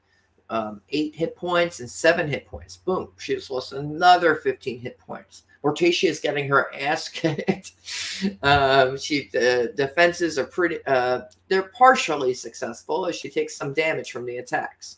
Meanwhile, Zarkol leaks into action. Now, finally, the game is realizing it's supposed to control Zarkol.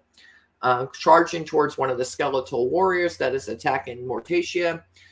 Zarkol rolls for attack. 19. I think it's stacking the dice a little bit. Like, it's making it, awfully successful. Like, I always seem to get a high roll. It's like, do I ever miss? Zarkol strikes true. He rolls 10 for damage. The skeletal warrior staggers backward. Its bones damaged from the powerful blow. It is now Mortacia's turn to act in combat. Now she only has 69 hit points out of 120. She's almost halfway gone here, guys. What action would you like her to take?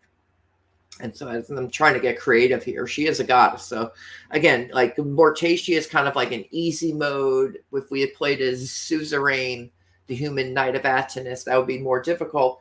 But, I find it without magic, it's kind of difficult to navigate this terrain because if all you can do is open doors and take items and then use the items and then, fight with the weapons, is the game as interesting? I don't know.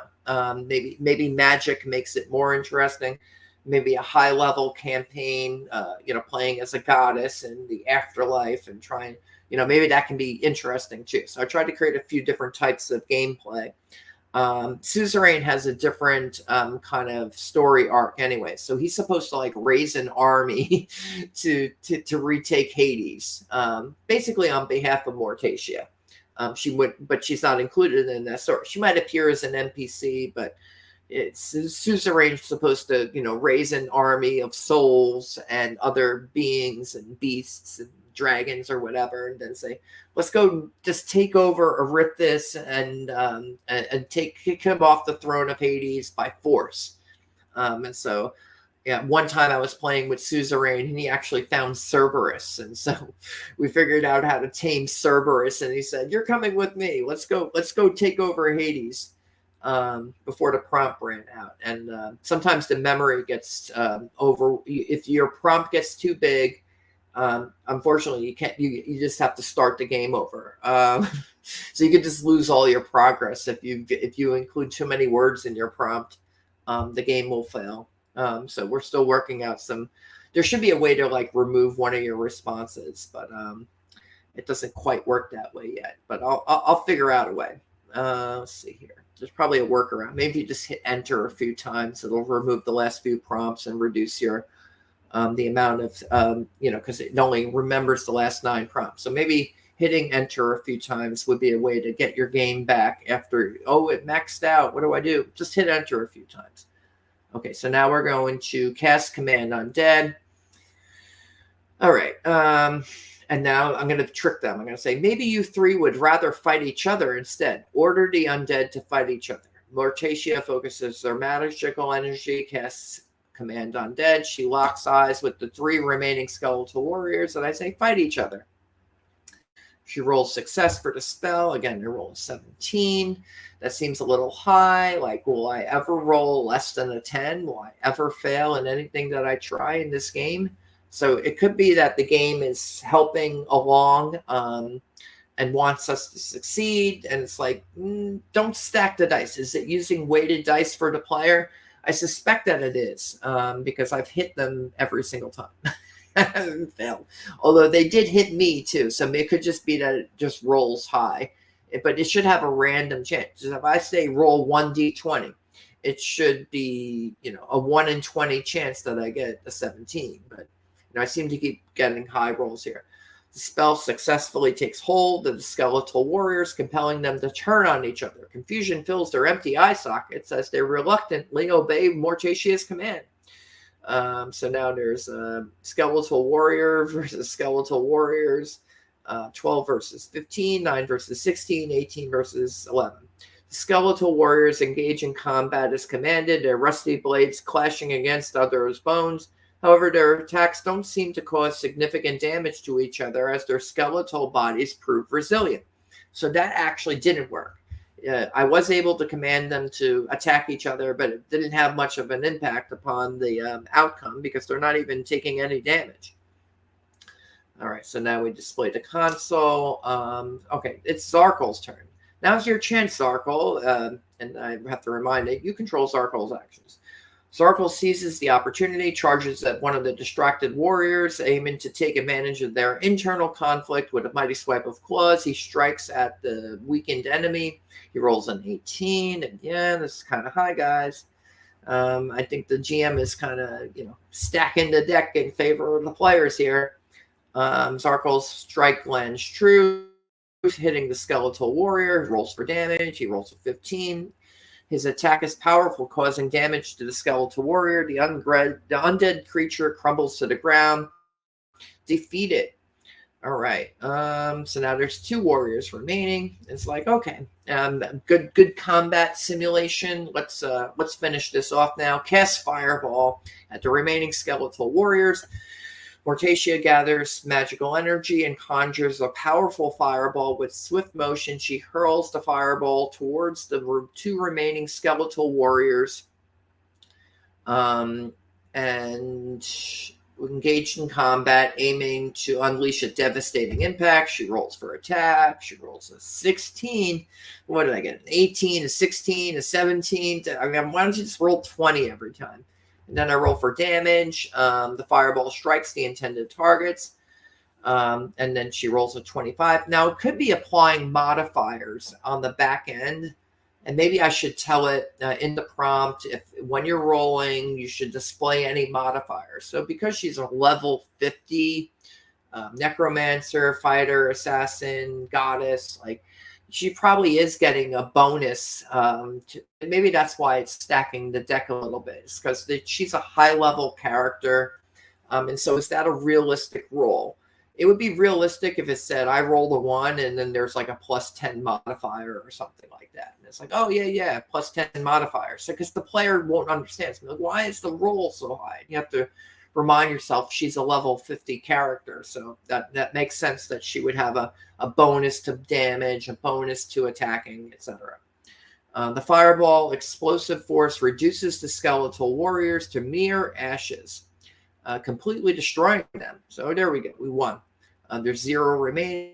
They're defeated. With the destruction of the skeletal warriors, the immediate threat has been neutralized. The room falls silent with only a faint crackle. Congratulations. You have successfully defeated the skeletal warriors. The combat is concluded. What would you like to do? So I want to remind the GM that the PC should gain XP. Display the console. I'm trying to get it to shorten the console prompt a little bit here. It's using a lot of space. We should be in the hidden alcove. Remind of it's in the haunted crypt, a mausoleum of spirits of the cemetery of shadows sent. And they sent us to get the spirits of the cemetery of shadows sent us to get rid of the undead. So just remember where we are and why we're here. You got caught up in the combat. I know you don't remember where you are. Here's where we were. Okay. Now we're looking around the hidden alcove. You see remnants of the defeated skeletal warriors. The alcove is dimly lit with cobwebs hanging from the ceiling, and the air feels heavy with a sense of foreboding. The walls are adorned with faded tapestries depicting scenes of death and decay, eloquently crafted with macabre beauty. There is a small altar covered in dust and cobwebs. It seems to have been untouched for ages. What would you like to do next? You forgot to include the seed, I say. Here's the seed number. Here's the coordinates of the alcove. Okay, good. Okay, there's again, it's repeating the description of the room. Ask Zarkul if he can sense any more undead. He says, I sense a faint presence of undead lingering in this crypt. It seems there may be more lurking in the shadows. And then I have to remind it to display exits. Okay, let's go east. We go to the east. We enter a narrow corridor.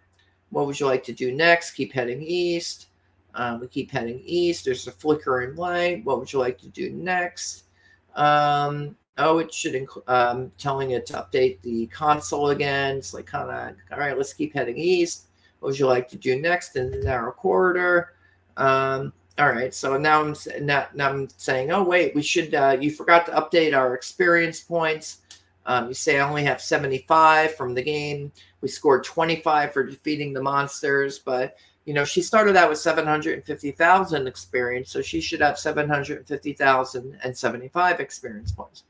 So I'm noticing the fact that she needs to kind of heal up her wounds if we're going to be getting into combat again. So she casts cure serious wounds. You have check your inventory. Okay, we have a dusty tome, an ancient two-handed sword. I had to update my inventory again. Casts this cure serious wounds. She cures 25 hit points. Now she's up to 94. And then, all right, what would you like to do next? Keep heading east. Which way are we headed? Should we be heading, Zarkul, if we're closer to the undead? Based on the faint presence I sensed earlier, I believe that continuing east will lead us closer. Okay, so we go east again. Cast cure serious wounds again. I should have said cure serious wounds. It says cast serious wounds. You continue heading east through the corridor. Air grows colder. You cast cure serious wounds to heal her injuries once again. She recovers another 25 hit points. Now she's up to 119.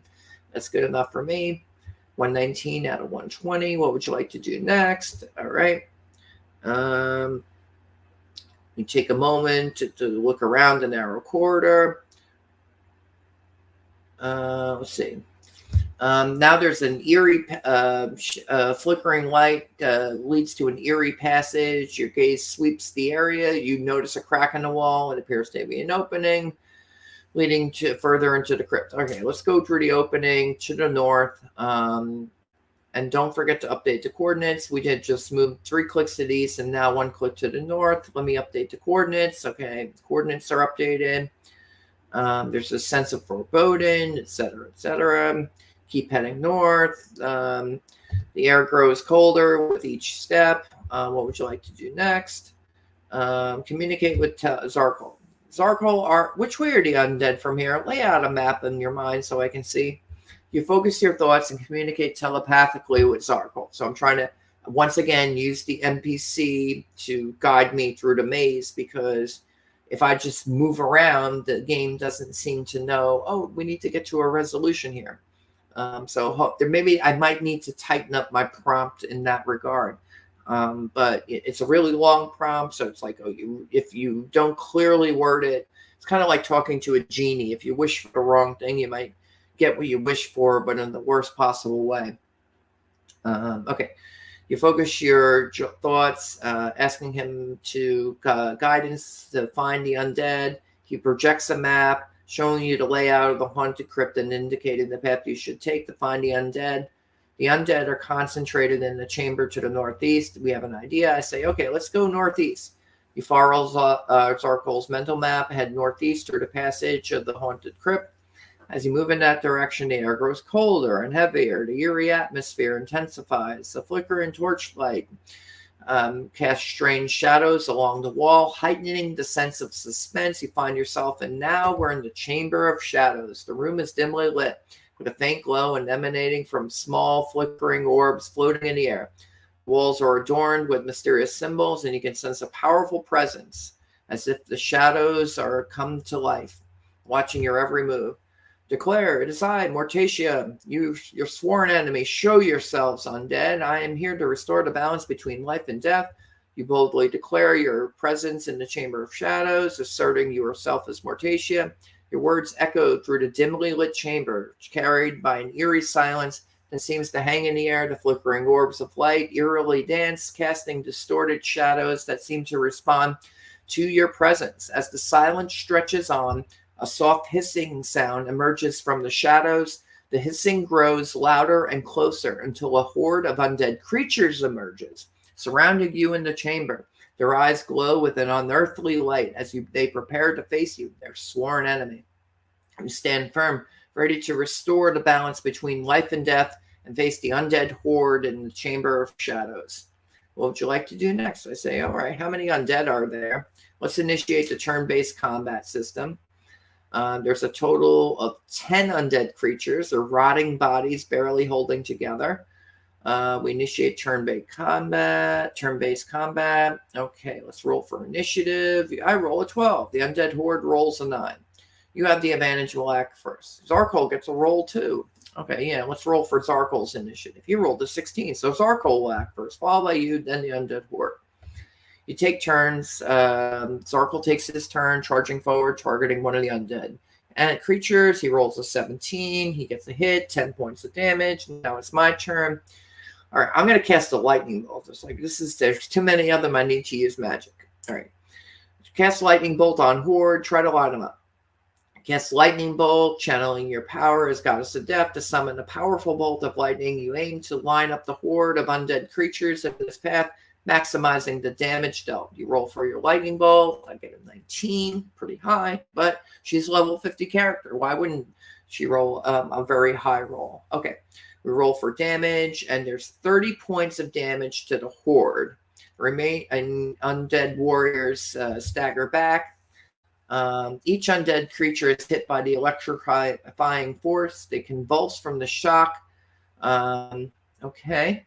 Now it's the undead, and so many of their bodies are severely damaged from the powerful attack. It's the undead horde's turn. They retaliate, lunging at you and Zarkol with their decaying limbs and teeth. The undead horde rolls a 14, successfully hitting Zarkol. Zarkol takes 5 points of damage as the undead claw and bite at him. Oh no. It's back to your turn. I have to remind the GM it's Zarkol's turn. And I asked Zarkol, do you have any special abilities? You might need to use them. Let's see what he can do.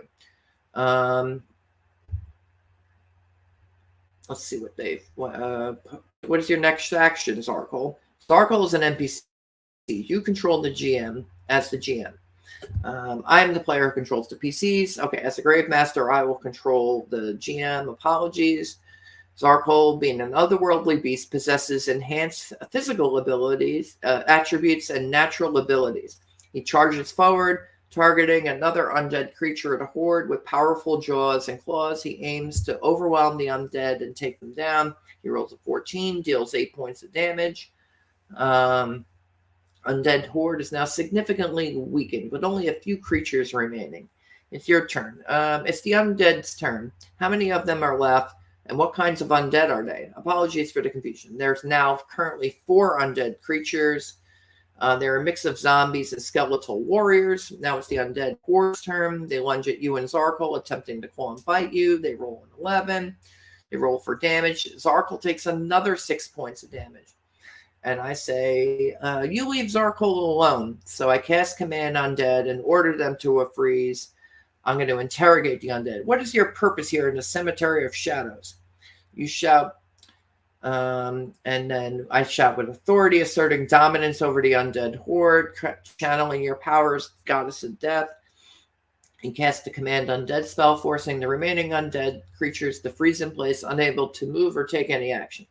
The undead stand motionless, their eyes still glowing with an eerie light as they await your command. You take this opportunity to interrogate them, demanding to know their purpose in the Cemetery of Shadows. They remain frozen, devoid of any emotion or thought. Command the zombies and skeletal warriors to respond to me. You command them to respond, breaking their frozen state and allowing them to speak. What purpose do you serve here in the Cemetery of Shadows, you demand, hoping to receive a response.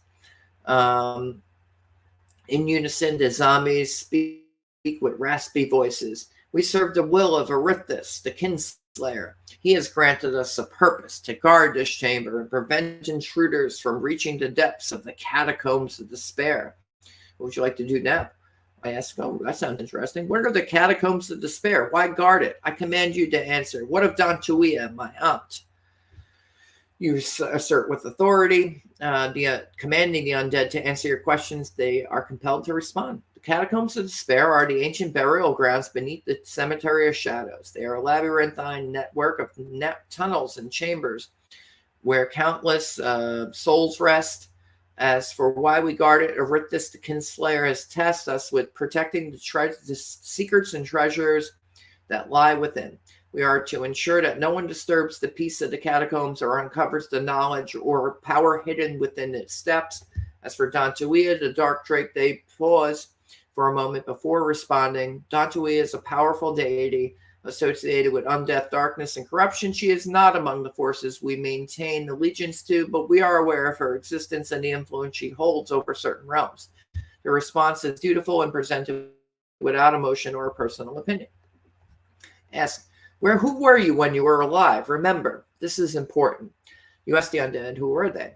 The zombies and skeletal warriors pause for a moment, their lifeless eyes seemingly flickering with a hint of awareness. After a brief silence, they begin to speak, their voices carrying echoes of their past lives. I was a blacksmith, one of the zombies says, his voice strained in distance. I worked the forge, crafting weapons and tools for the people. I was a scholar, a skeletal warrior chimes in, his voice creaking like old bones. I sought knowledge and spent my days in the libraries, delving into ancient tomes. I was a farmer, another zombie speaks up, his voice tinged with a touch of sorrow. I tended to the fields, nurturing the crops that sustained my village. The undead creatures seem to recall fragmented memories of their previous lives, giving you glimpses into who they once were before becoming trapped in undeath. Say, while I cannot render judgment upon the dead, I shall free you of this undead prison so you may become spirits again. Be free. Cast Turn Undead. Okay, channeling your power as Goddess of Death, you cast the Turn Undead spell, invoking the forces of life and drawing upon the essence of Mortacia to break the undead curse that binds the creatures. A wave of divine energy emanates from you, causing the undead to recoil and dissipate as their souls are released from their decaying bodies. They crumble to the ground, their forms disintegrating into dust and fading away. The chamber is now free of the undead horde, and the spirits that have departed are released to their final rest. Well, they haven't gone to paradise yet, though, because we haven't gotten the sepulchre, we haven't reclaimed Hades. The humanity's still trapped in Hades. If you're born, you live, you die, you're going to Hades no matter what, and Mortacia is not there to send you to paradise, so instead you're going to be tortured by Erithus and his demons. No matter what, you're going to hell. That kind of sucks. So Mortacia is trying to set this world to right, and she needs to reclaim her throne. Okay, with congratulations, we freed the souls trapped in undeath and restored peace to the Chamber of Shadows. Ask Zarkol, are there any more undead in the Chamber of Cemetery of Shadows, or did we free them all? Zarkol scans around the surroundings. It seems we have successfully freed all the undead in the Chamber of Shadows. However, I cannot say if there are any others lurking in different parts of the cemetery.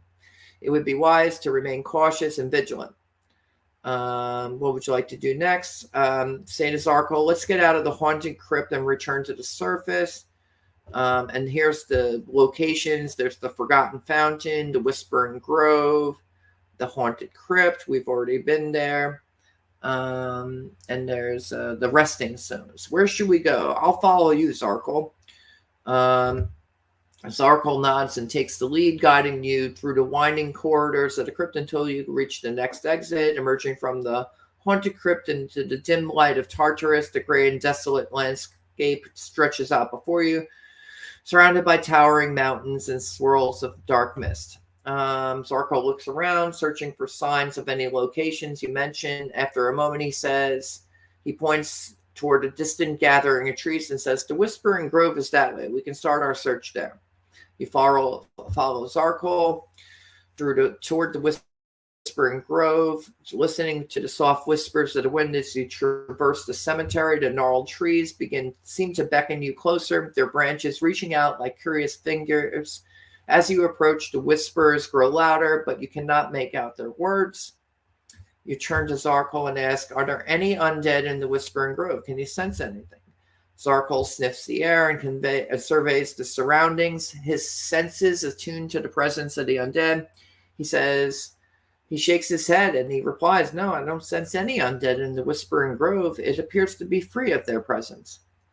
The Whispering Grove is peaceful and filled with soft rustling of leaves. The trees stand tall and proud, their branches providing ample shade. So let's ask Zarkol, where in the Cemetery of Shadows are the remaining undead? Use your senses, and let's track them down. Let's get this over with. All right. Zarkol closes his eyes and takes a deep breath, focusing his senses on detecting any nearby undead. After a moment, he opens his eyes and says, I can sense a faint presence of undead to the north, deeper into the cemetery. It might be some larger concentration of undead in that direction. With Zarkol leading the way, the two of you go north. Following his senses, the whispering wind grows colder as you venture further, heightening the sense of foreboding that hangs in the air. So we keep heading north.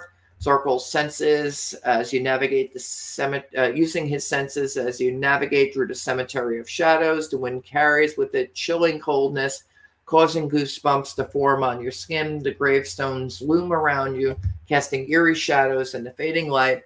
As you move deeper into the cemetery, the presence of the undead grows stronger. An unsettling aura settles over the area, an ethereal sense of darkness and decay. You can't shake the feeling that unseen eyes are watching you from the shadows. Suddenly, you come across a small clearing surrounded by tombstones. In the center of the clearing, a group of undead creatures, including skeletons and zombies, stands motionless. Their eyes glow with an unnatural light fixed on you as you approach. What would you do next? Declare, halt, undead. What business have you in the Cemetery of Shadows? You should be free spirits, but instead you are enslaved by Dantuia as undead. This is unnatural and disturbs the sanctity of this holy landmark. Speak now and explain yourselves. The undead creatures, their eyes glowing, fixed upon you, remain motionless for a moment before one of the skeletons steps forward, its bones creaking with each movement. We were once free spirits, destined to find our eternal rest within these hallowed grounds, the skeleton rasps, its voice laden with sorrow. But Dantuia, the Dark Drake, captured our souls and bound them to our decaying bodies. She seeks to corrupt this sacred place and use the undead as her minions. The other undead creatures nod in agreement, their expressions a mix of resignation and anger. We long to be released from this unholy servitude, the zombie adds, its voice choked and distorted. We yearn for the freedom of the afterlife, but we are trapped in this cursed existence. It becomes clear that these undead creatures are not willingly defying the sanctity of the Cemetery of Shadows, but are instead the victims of Dantuia's dark machinations. So what do I do now? I kneel before the undead and face the sword downward, saying, I mean you no harm, but I will do what I must. You serve pure evil. I mean you no harm. I will do what I must. You serve pure evil, and it is my duty to restore balance and justice to the world. So I give a prompt and I give some dialogue, and sometimes the GPT will expand or expound upon that dialogue. It'll give a more more dramatic sounding, I'm here to bring balance and justice to the world. I didn't say that, but GPT had me say it. Okay. The undead creatures observe you silently, their eyes flickering with a hint of recognition. They seem to understand the gravity of the situation and the necessity of your actions. So I'm saying, I'm going to put an end to your undeath. And so I look at Zarkol and say aloud, we must free these souls from their immortal, decayed prisons. The only mercy we can grant them is to destroy them. So I say, attack, initiate turn-based combat, roll for initiative. How many undead are there? Initiating turn-based combat. There's 6 undead creatures in the clearing, mix of skeletons and zombies once again. I roll a 15, Zarkol rolls a 12, so you have the first turn. The undead get to roll for initiative 2. I have to remind the GM. They roll a 7. You and Zarkol have the first turn in combat. Okay. What would you like to do? I say, as the player, I control Mortacia. As Gravemaster, you control Zarkol and the undead. Attack the biggest skeletal warrior. As Mortacia, I roll a 17 for attack. I deal 10 points of damage. Your strike shatters several of the skeleton's bones, causing it to stagger momentarily. However, it remains standing, its glowing eyes fixed on you with a malevolent intent. It's now Zarkol's turn. He readies himself for combat and surveys the remaining undead enemies. So he's waiting to get attacked. Zarkol should be attacking. I told him to attack. Zarkol's turn. He's not yet. Since the undead have not initiated combat, he will hold his turn and wait for their actions. I have to remind the GM, okay, if Zarkol passes his turn, then it's the undead's turn. You're the Gravemaster and control their actions. Let's proceed with the undead turn. The undead roll a 12. Mortacia has an armor class of 15. The attack misses. The skeletal warrior's blade narrowly misses its mark. The other undead creatures also advance their decayed limbs and tattered flesh, moving with a strange semblance of purpose. 2 zombies target Zarkol, their outstretched hands reaching for him. One of them rolls a 10. They miss. The other rolls a 16. Zarkol's AC is 14. So second zombie's grab finds purchase. Its decaying hands closing around Zarkol's arm, attempting to restrain him. Zarkol rolls for strength, but he only rolls a 9 to resist the grapple. He struggles against the zombie's grip, but he's unable to break free. His movement is restricted. So actually, here's Zarkol struggling a little bit. That's kind of interesting. It wouldn't be interesting if they were just winning all the time. I mean, you kind of expect to come out on top here because we're high-level characters. We're only facing off against a few zombies and skeletons. We should make short work of them, but here we're struggling. So that's interesting. Okay, now what would we like Mortacia to do? If there are 6 undead, including skeletons and zombies, they each get 1 turn apiece. Remember, don't make this too easy for me. Apologies for the oversight. You were correct. Each undead creature should have their own turn. Let's proceed with their individual turns. So 1 skeletal warrior rolls a 19, a definite hit. The attack lands and gets 7 hit points of damage taken away there. Her flesh, so Mortacia has her flesh cutting from the force of the skeletal warrior strike. The other undead warriors take their turns. 1 rolls a 14. That attack misses. 2 zombies continue their attempts to grapple Zarkol. First zombie rolls a 12, the other a 5. Both attacks mix, and Zarkol's quick movements evade their grasp, so he broke free. That's good. It's now Mortacia's turn again, so let's cast another magic missile on the biggest skeleton. Mortacia, sensing the threat posed by the largest skeletal warrior, raises her hand and begins to chant an incantation. As she finishes, 3 glowing darts of magical energy shoot forth from her fingertips and towards their target. We roll an 18. It hits the mark, striking the skeletal warrior directly. The darts explode with impact. I roll 8 for damage. And the largest skeletal warrior crumbles to the ground, reduced to a pile of broken bones. That's 1 defeated. Now it's Zarkol's turn again. What would you like Zarkol to do? Remember, Zarkol's an NPC. You control all the NPCs, GM.